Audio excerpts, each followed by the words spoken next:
gentlemen, the theme and subject of discussion for today's event is digital transformation in cooperative banks. That's our theme for the day, and I'm pretty sure that with all you stalwarts and experts from the field present over here, it's going to be an enriching session indeed.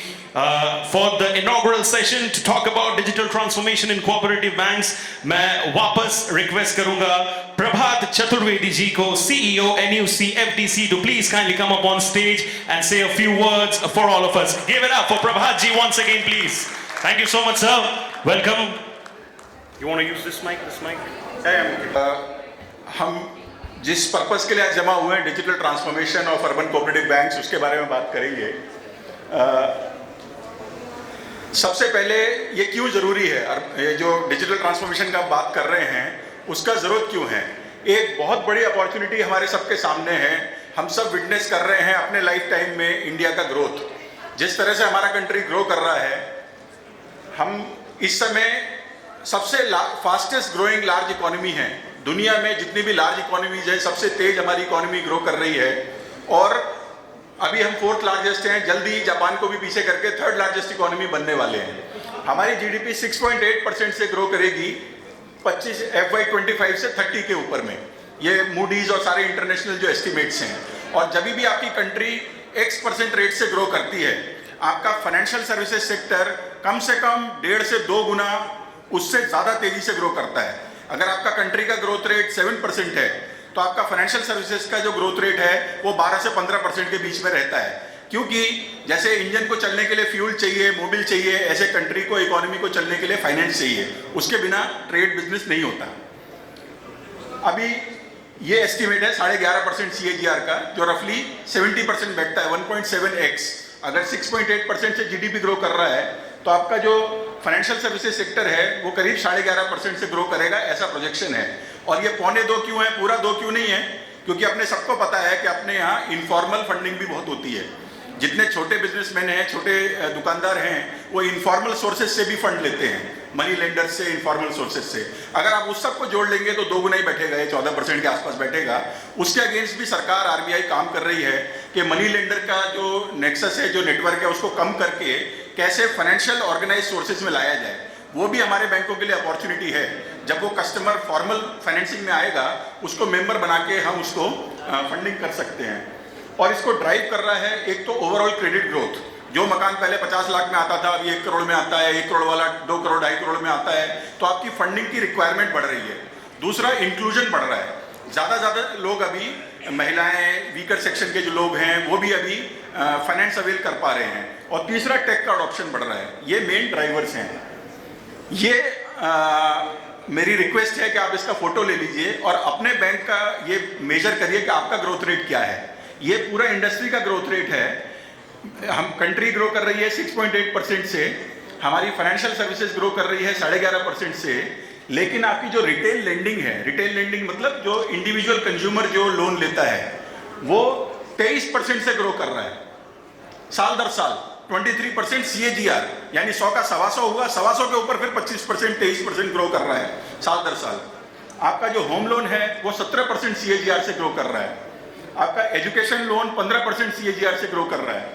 MSME credit की demand 19 से 21% बढ़ रही है। और digital lending अगले 5 साल में 5 गुना होने वाली है, जो 32 लाख करोड़ का नंबर होगा। इतनी बड़ी अपॉर्चुनिटी है आपके सामने। एक पूरा जो पाई है वो बड़ा हो रहा है, और उसमें अपना शेयर कैसे बढ़ा सकते हैं इसकी। लेकिन इसका फायदा कौन ले पा रहा है? ये दूसरा नंबर आप देखिए कि ये सारे जो हमने लोन का बात किया, इधर नीचे अगर देखेंगे डिपॉजिट्स, पहला जो वर्टिकल है, जो कॉलम है, वो डिपॉजिट्स का है। दूसरा रिटेल लोन का, तीसरा होम लोन, फिर education loan, vehicle loan, gold loan, MSME credit और डिजिटल लेंडिंग। इसमें सबसे ज्यादा लोन कौन दे रहा है? तो डिपॉजिट में सबसे ज्यादा शेड्यूल्ड कमर्शियल बैंक है, 90% डिपॉजिट उनके पास है। NBFC पास केवल 0.5 है, क्योंकि NBFCs को अलाउड नहीं है डिपॉजिट लेना। केवल जो बड़ी NBFC हैं, L&T, बजाज, वही डिपॉजिट ले सकती हैं। 2.5% डिपॉजिट हमारे पास है। तो कितना बड़ा अपॉर्चुनिटी हमारे पास डिपॉजिट ग्रो करने का है। सेम रिटेल लेंडिंग में 60% कमर्शियल बैंक कर रहे हैं, 30% NBFC कर रही है, 3% अर्बन कोऑपरेटिव बैंक कर रहे हैं। अभी जो बात मुझे समझ में नहीं आती, क्योंकि मैं L&T, बजाज दोनों में रहा हूं, और एक NBFC मैंने एक प्राइवेट इक्विटी फंड के लिए जीरो से बनाया है कि एनबीएफसी का जो कॉस्ट ऑफ फंड होता है वो अपने अर्बन कोऑपरेटिव बैंक से बहुत ज़्यादा होता है। आपका जो कॉस्ट ऑफ फंड है कम है, एनबीएफसी का कॉस्ट ऑफ फंड ज़्यादा है। आप जिस रेट पे लोन देते हो वो काफ़ी कम है, एनबीएफसी का रेट ऑफ इंटरेस्ट लोन बहुत ज़्यादा है। फिर वो 30% और अपन 3% कैसे है, ये हमको सोचना चाहिए कि जब हमारे कंपटीशन में दूसरा महंगा लोन दे रहा है, सिक्योर्ड लोन, मैं खुद हैरान था जिस दिन मैंने देखा था 14%, 16%, 18%, 20%, 24%, 24% तक के इंटरेस्ट लोन पे सिक्योर्ड लोन दे रहे हैं, लोन अगेंस्ट प्रॉपर्टी। यानी वो जो बिजनेसमैन है वो अपना प्रॉपर्टी भी गिरवी रख रहा है और उसके बाद 20, 22, 24% पे लोन ले रहा है, जबकि अपने बैंक उसको 8, 10%, 12% पे लोन दे सकते हैं। तो वो कस्टमर क्यों एनबीएफसी के पास जा रहा है, हमारे पास नहीं आ रहा, वो देखने का जरूरत है। इस पे हम अगली स्लाइड में बात करेंगे। आप देखो होम लोन में भी, होम लोन हम सब करना चाहते हैं, फिर भी हमारा 1.2% का शेयर है। उसमें कुछ रिस्ट्रिक्शंस थे जो अभी दूर हुए हैं, अमाउंट हमें एक लेवल के ऊपर अलाउड नहीं था, वो भी अभी धीरे धीरे ठीक हो रहा है। पर एजुकेशन लोन में भी 0.2%, व्हीकल लोन में भी 0.8%, गोल्ड लोन में भी 1.5%। ये हम कम से कम, मैं कमर्शियल बैंक की भी बात नहीं करता, एनबीएफसीज का भी अगर आप शेयर एक्वायर करने लगो, एनबीएफसी से जो कस्टमर लोन ले रहा है उसको आप अगर अट्रैक्ट करके अपने पास ले आते हो कम इंटरेस्ट रेट पे, तो आप अपना मार्केट शेयर डबल कर सकते हो। इतना बड़ा अपॉर्चुनिटी हमारे सामने है ग्रो करने के लिए, जो और ग्रो कर रहा है। ये जो साइज है इसका, ये हर साल बढ़ रहा है, तो आपको अपना शेयर इसमें बढ़ाना है। अभी बढ़ाने के लिए क्या करना पड़ेगा? हमारा कम्युनिटी कनेक्ट बहुत अच्छा है, कस्टमर के साथ, हमारे मेंबर के साथ हमारा कनेक्ट बहुत स्ट्रांग है, हमारी कम्युनिटी में हमारा कनेक्ट बहुत स्ट्रांग है। कम कहाँ रह जा रहा है, शायद टेक्नोलॉजी उतना यूज नहीं कर पा रहे जितना करना चाहिए। डिजिटल लेंडिंग जो कन्वीनियंस चाहिए कस्टमर को, वो शायद उतना नहीं दे पा रहे। अभी कस्टमर को क्या चाहिए ये सब आपको पता है, आपके कस्टमर्स भी आपको बताते रहते हैं। जो फास्टर सर्विस चाहिए कस्टमर को कि फटाफट, मैं बैंक का नाम नहीं लूंगा बट एक अर्बन कोऑपरेटिव बैंक में मैंने भी अकाउंट खुलवाया, इंस्टेंट खुलना चाहिए था, वो सब पूरा उनके पास में टैब और ये सब था, लेकिन फिर भी 4 दिन लगे अकाउंट खुलने में। अभी कस्टमर चाहता है जैसा कोटक 811 कि तुरंत अकाउंट खुले, मैं घर बैठ के अपना ऐप से अकाउंट खोल पाऊँ। क्या हम ऐसा दे सकते हैं फास्टर सर्विस?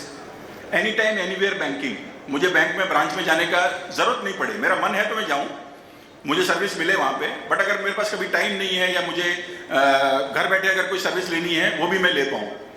ट्रांसपेरेंसी हो, डिजिटल ऑनबोर्डिंग हो, मोबाइल फर्स्ट अप्रोच हो, इंस्टेंट क्रेडिट डिसीजंस हो। मैक्सिमम जो आपको लोन के लिए अप्लाई करते हैं 70% कस्टमर चाहते हैं कि आप 1-2 दिन के अंदर, ज़्यादा से ज़्यादा 4 दिन के अंदर उनको बता दो आप दोगे कि नहीं दोगे लोन और कितना दोगे। ये जो क्रेडिट डिसीजन है ये अपने को फास्ट कैसे कर सकते हैं उस पर फोकस करना है, ये कस्टमर की रिक्वायरमेंट है। और रियल टाइम ट्रैकिंग, उसने जब ये अप्लाई किया, अभी उसको पता नहीं है कि आपके प्रोसेस में वो कहाँ चल रहा है, अभी सेल्स के पास है कि क्रेडिट अंडरराइटर के पास है या ऑपरेशंस के पास है, उसको रियल टाइम ट्रैकिंग अगर दिखे तो कस्टमर आपसे अननेसेसरी फॉलोअप नहीं करेगा, आपका कस्टमर केयर एंगेज नहीं होगा, ब्रांच एम्प्लॉय एंगेज नहीं होगा, वो दूसरे कस्टमर को सर्विस कर पाएगा। ये है कस्टमर की रिक्वायरमेंट। और हमारे डिजिटल ट्रांसफॉर्मेशन से हमें कैसे मदद होगी? हमारा जो बिजनेस पर कस्टमर इंक्रीज होगा। आप नया कस्टमर मत ढूंढिए, आप ही के जो मेंबर हैं, आप ही के जो कस्टमर हैं, उन्हीं से आपका बिजनेस बढ़ सकता है। ये हम अभी जो पोर्टफोलियो मॉनिटरिंग और ट्रिगर की सर्विसेज भी प्रोवाइड करेंगे अम्ब्रेला की तरफ से। आपके कस्टमर दूसरे बैंकों से, दूसरे एनबीएफसी से कौन कौन सा लोन ले रहे हैं? आपके कस्टमर ने एक एनबीएफसी से 16% पे, 15% पे होम लोन लिया हुआ है, क्या आप टेक ओवर कर सकते हो? आपका कस्टमर एक कार का लोन लेना चाहता है, क्या आप उसको प्रोएक्टिवली दे सकते हो? एग्जिस्टिंग कस्टमर को भी क्रॉस सेल करने का कल्चर अभी अपने यहाँ बैंक्स में नहीं है।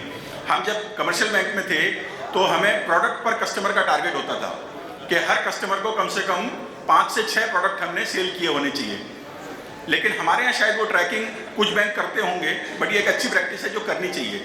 एक कस्टमर आपके पास सेविंग्स अकाउंट खुलाने आया, लेकिन उसको डीमैट अकाउंट भी चाहिए, उसको लॉकर भी चाहिए, उसको एफडी भी करना है, उसको लोन भी चाहिए। ये अलग अलग जो प्रोडक्ट्स हैं वो हम अपने कस्टमर बेस को क्रॉस सेल कर रहे हैं कि नहीं कर रहे हैं, और हमारा कस्टमर बाहर जाके लोन ले रहा है वो हमें पता चल रहा है कि नहीं चल रहा है। ये हमें सबसे पहले करना है। दूसरा, अपना टर्न अराउंड टाइम रिड्यूस करना है, टैट। सेविंग्स अकाउंट खोलने में, एफडी खोलने में, लोन देने में जो टाइम लगता है कस्टमर के आने से और उसका काम पूरा होने तक, वो हम कैसे कम कर सकते हैं, ये डिजिटल से होगा। तीसरा जो सबसे बड़ा प्रॉब्लम है सारे बैंक्स का, कि जितना खर्चा करो उतना कम है, आईटी का खर्चा बढ़ता ही जा रहा है हर साल, उसको कैसे हम एक्सपेंडिचर को रिड्यूस कर सकते हैं, उसके लिए हम काम करेंगे। जो चीज़ें शेयरिंग बेसिस पे बन सकती है, जैसे एक एग्जांपल है जो हमने ऑलरेडी शुरू किया है, यूनिफाइड लेंडिंग इंटरफेस जो आरबीआई इनोवेशन हब ने लॉन्च किया है, यूएलआई। उसमें क्या है कि किसी को भी लोन देने के पहले आप उसका पैन वेरीफाई करते हैं, आधार वेरीफाई करते हैं, उसका जीएसटी डेटा देखते हैं, 15-20 डेटा पॉइंट हैं जो आप वेरीफाई करते हैं या डेटा फेच करते हैं।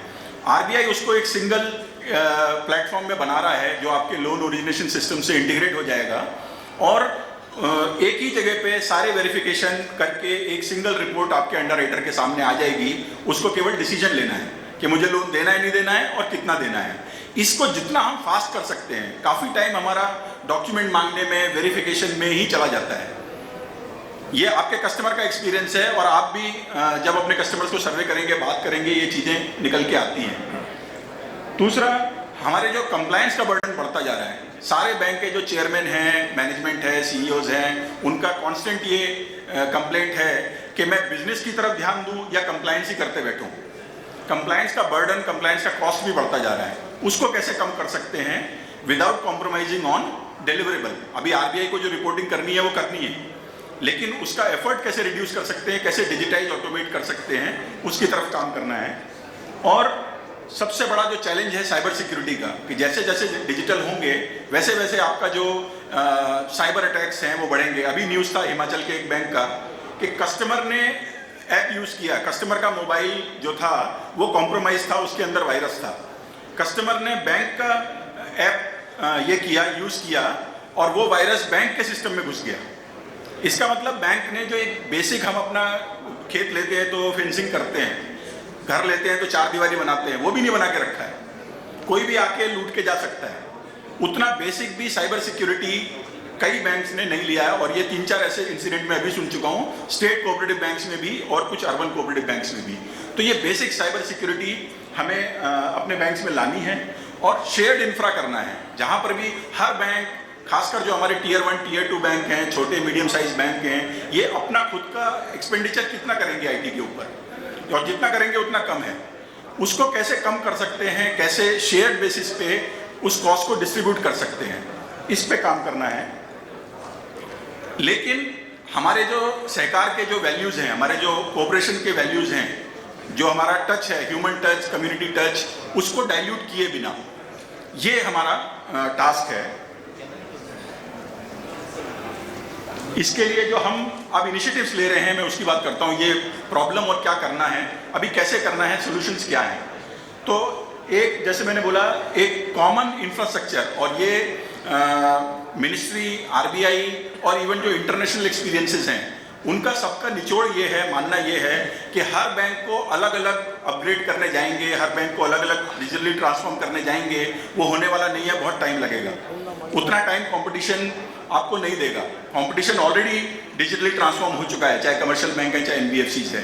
तो उसको करने का फास्ट तरीका ये है कि हम एक कॉमन शेयर्ड इंफ्रास्ट्रक्चर बनाएं, जो कि हमारी डिज़ाइन फिलॉसफी है कि हार्डवेयर, उसके ऊपर में जो भी एप्लीकेशंस आप यूज़ करते हैं, सॉफ्टवेयर, उसके लिए जो मैन पावर रिक्वायर्ड है, मेंटेनेंस, मॉनिटरिंग और उसकी साइबर सिक्योरिटी, ये सारा कुछ एक जगह बंडल करके मंथली प्राइसिंग पे एज यू गो बेसिस पे बैंक को मिलना चाहिए, चाहे वो छोटा टियर 1 बैंक हो या टियर 2 बैंक हो या टियर 3 बैंक हो। बैंक को कोई भी कैपिटल एक्सपेंडिचर करने की जरूरत ना हो, कोई भी हार्डवेयर खरीदने की जरूरत ना हो, कोई भी एप्लीकेशन के लिए अलग अलग एक एक बैंक अपना अपना नेगोशिएशन कर रहा है।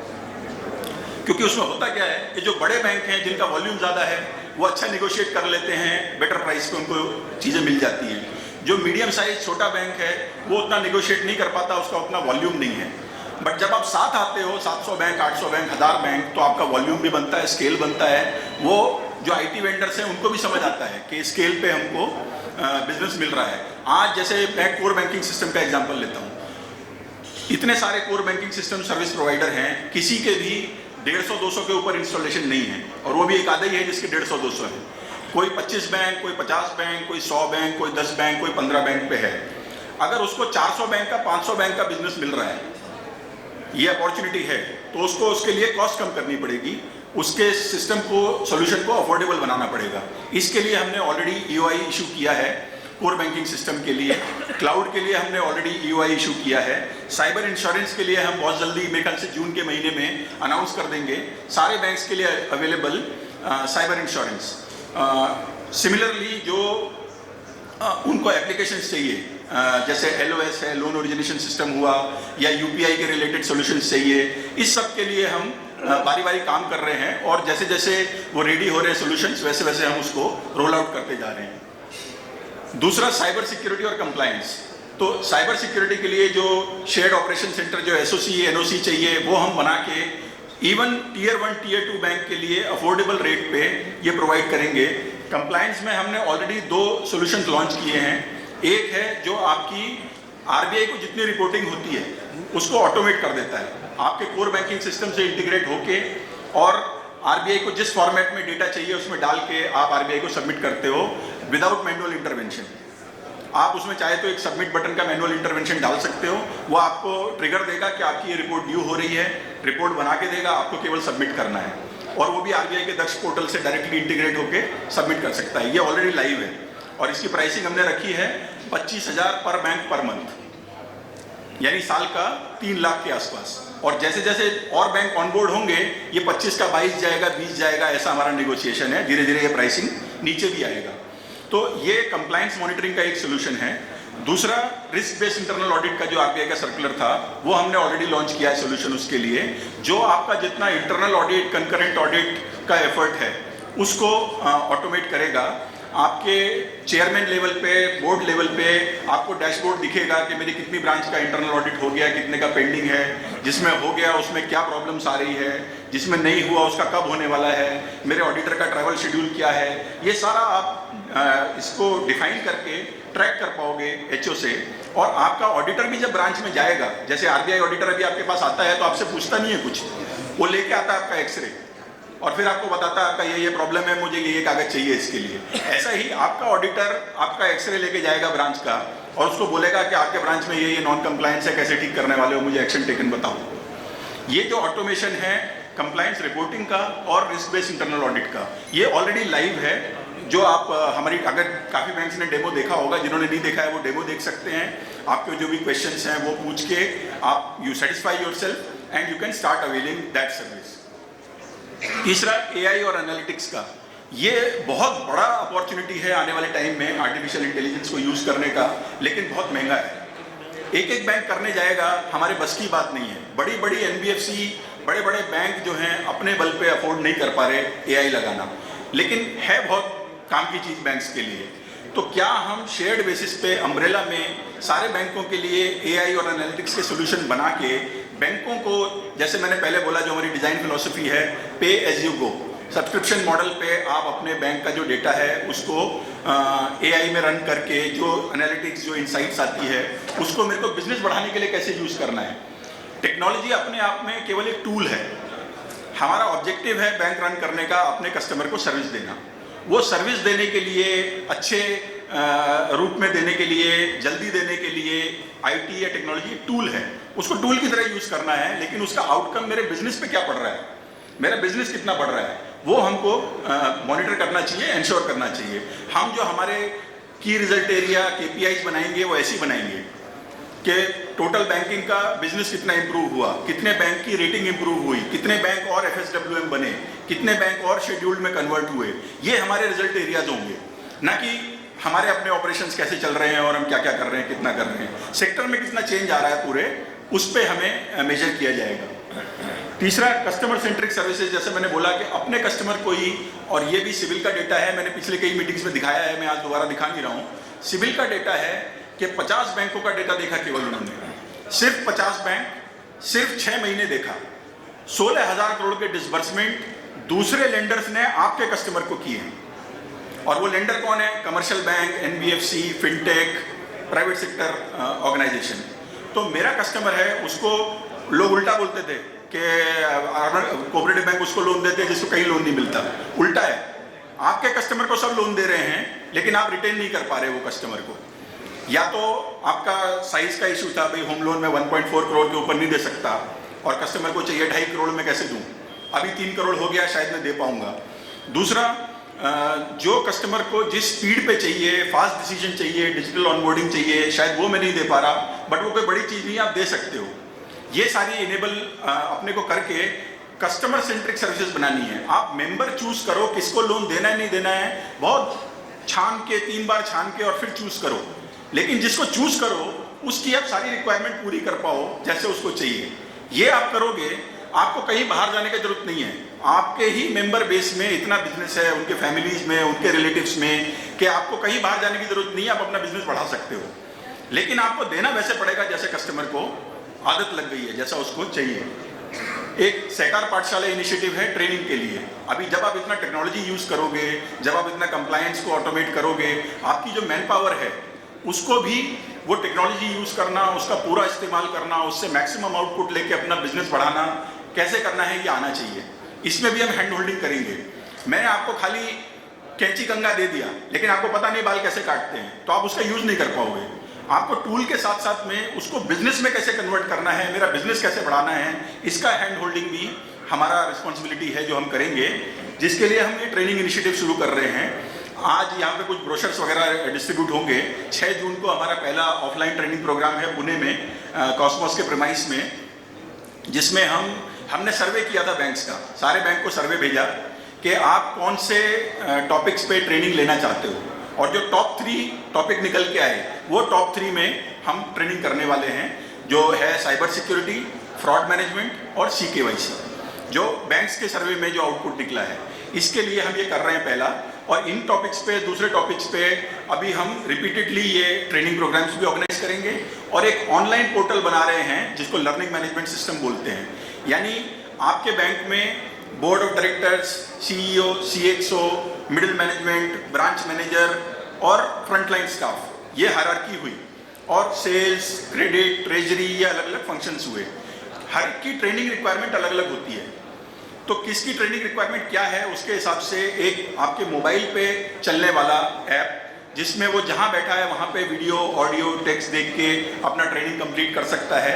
और उसके बाद एक छोटा सा टेस्ट है कि आपने जो पढ़ा वो समझा कि नहीं समझा, या खाली स्क्रॉल करके और आप बाहर आ गए। वो टेस्ट आप देते हो तो आपको सर्टिफिकेट मिलता है। जितने सर्टिफिकेट आप इकट्ठे करते हो उसके हिसाब से आपको रेटिंग मिलती है कि आपने ये प्रोफिशिएंसी लेवल अचीव किया है एज अ प्रोफेशनल। और एक बैंक के जितने एम्प्लॉई इस तरह से ट्रेनिंग लेते हैं उस हिसाब से बैंक्स को रेटिंग मिलती है कि ये बैंक की 60%, 40%, 50%, 20% स्टाफ जो है वो इस प्रोफिशिएंसी लेवल की है। तो आप भी एज अ बैंक अपना डिफरेंशिएशन अपने बैलेंस शीट और एनुअल रिपोर्ट्स वगैरह में मेंशन कर सकते हो कि मेरे जो एम्प्लॉयज़ हैं उसमें इतने लोग इस तरह की ट्रेनिंग ले चुके हैं और ये उनका प्रोफिशिएंसी लेवल है।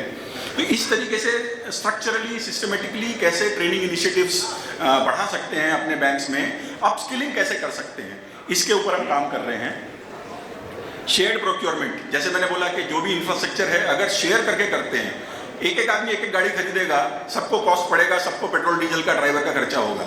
और 5 लोग कारपूल करके जाएंगे तो एक ही ड्राइवर लगेगा या एक बंदा चलाएगा, 5 गाड़ी बचेगा, ट्रैफिक भी कम होगा, पेट्रोल भी कम लगेगा, पोल्यूशन भी कम लगेगा।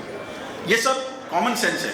ये हम एक बैंक अपना क्लाउड बनाएगा, एक बैंक अपना डेटा सेंटर बनाएगा, सब अपना फायरवॉल खरीदेंगे, सब अपना साइबर सिक्योरिटी खरीदेंगे। बैंकों के बस का नहीं है कम्पीट करना। शेयर्ड सर्विसेज, मैं बड़े बैंकों की बात नहीं कर रहा, बड़े बैंक कर सकते हैं, कर रहे हैं ऑलरेडी, उनके पास सब कुछ है। जो छोटे और मीडियम साइज के बैंक हैं उनके लिए ये कॉस्ट बहुत ज़्यादा हो जाएगी अगर शेयरिंग नहीं करेंगे। अभी शेयरिंग करने के लिए कैसे, अभी मैं बैंक का चेयरमैन हूँ, CEO हूँ, तो क्या मैं दूसरे बैंक के पास जाऊँ बात करने, फिर मैं और हम दोनों मिलकर किसी तीसरे बैंक के पास करते जाएं? क्या ऐसे होने वाला नहीं है, ये बहुत टाइम लगने वाला है। इसके लिए RBI ने, गवर्नमेंट ने ये व्यवस्था की है कि आप ये शेयर्ड इंफ्रास्ट्रक्चर बनाओ, एंश्योर करो कि ये जैसा कमर्शियल बैंक देते हैं। आपको याद होगा 24 जनवरी के इवेंट में जो लोग आए होंगे, जब हमारे ऑफिस का उद्घाटन करने मंत्री जी आए थे, अमित शाह जी, उन्होंने बात बोली थी कि जो प्रोडक्ट सर्विस कमर्शियल बैंक देता है वही सब अपना अर्बन कोऑपरेटिव बैंक्स सब और उससे बेटर देना चाहिए। ये हमको एंश्योर करना है, वैसा शेयर्ड इंफ्रास्ट्रक्चर बनाना है। और उसके लिए शेयर्ड प्रोक्योरमेंट, किसी बैंक को 10 लैपटॉप खरीदने हैं, डेस्कटॉप खरीदने हैं, किसी को 50 खरीदने, किसी को 100 खरीदने हैं, 200 के लिए, 500 के लिए, 1000 के लिए जब आप नेगोशिएट करते हो तो आपको प्राइसिंग उस हिसाब से स्केल पे बेटर मिलती है।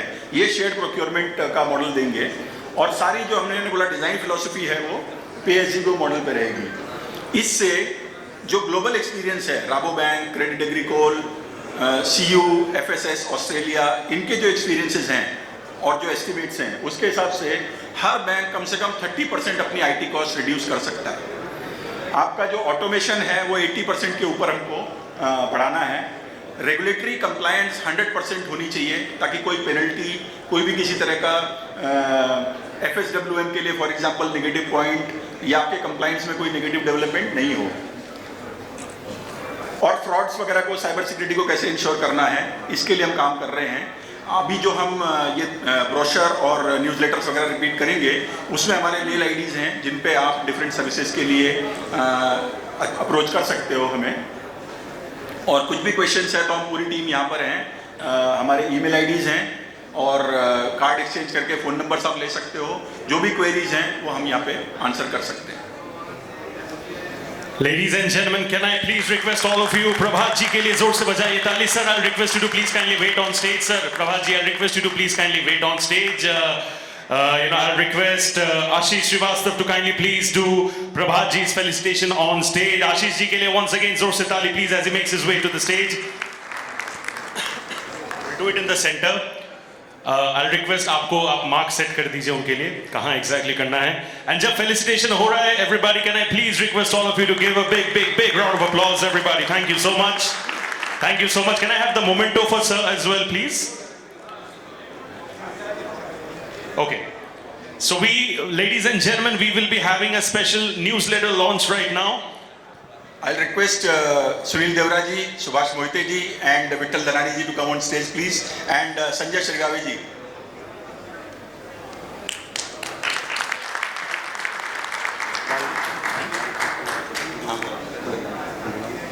Thank you so much. इनके लिए एक बार जोर से ताली please. And also I request Ramlal Sanab ji, CEO Nashik District Urban Banks Association, alongside Sunil Devraji, Director from NAFCUB, and Ravindra Kale from Marathawadi Association to please kindly join us on stage for this newsletter launch. Can I please have the biggest round of applause for all our esteemed guests over here. Ladies and gentlemen, this is a special newsletter launch. You already have copies in your place. अगर अभी तक आपको नहीं मिला है, आप लोगों को बहुत जल्दी मिल जाएगा. So please capture this moment in the best way possible. This is truly special indeed.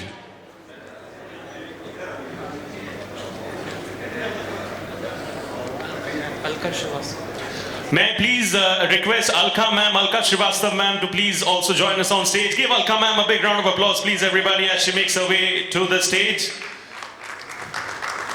Mobile, excuse me sir. Oh yeah ma'am. Hi. Welcome. Thank you. Hello. Hi.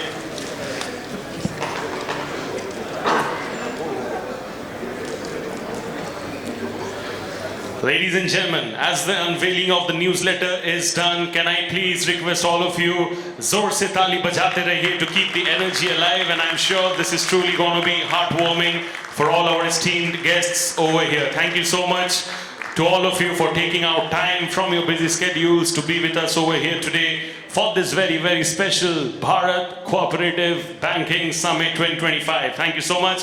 I'll also request all of you to please kindly wait. Newsletter launch अगर हुआ है तो एक special magazine भी unveiling यहाँ पे होने वाला है. So we will be doing the special magazine reveal as well for all of you.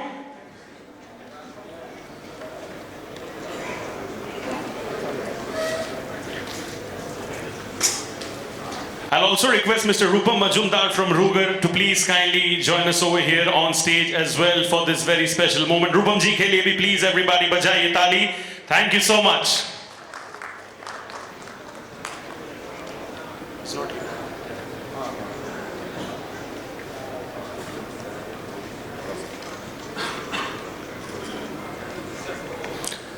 Over here sir, welcome. Thank you so much. Rupam ji ke liye gaurav baar bajaiye zor se taali please. Thank you so much sir. Pleasure to have you over here. Welcome. We have Gopal Majumdar ji over here from. Ladies and gentlemen, calls for celebration and unwavering support indeed. आप लोग जोर से बजाइए ताली. Newsletter launch हुआ है. Now it's time for the special magazine unveiling. We have